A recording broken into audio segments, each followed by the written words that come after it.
Tempe bengo. Nggih. Napa? Ora enak. Lah, tempe bengo. Wah, ora tau njajal tempeku.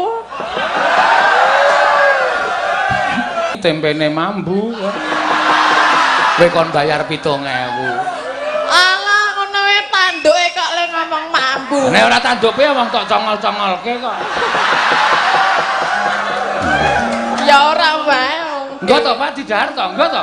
Dicipi to, Pak, enggak to. Wong sarep wis kok diganggo-ganggo. Aku ya terus ya kene, aku ya ngono. Kene mambu ya doyan. Tak omongi aja ngece dume mambu doyan. Sing jeneng tempe bosok kae mambune nek ora jangan ra nggo tempe bosok ra enak. Lah nggih enak ta mambu? Gonamu iki urung bosok. Semangit. Iya. Lah pok. Yuk. Maksud apa wi pok. Suara kendang. Ngapa ya kowe? Masa suara kendang anu?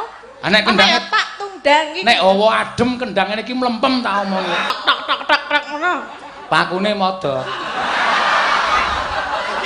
Delok to pakune delok. Kowe ra ento sembrono. Ora kok modat-modat iki kaya ngopo? Iki paku usuk.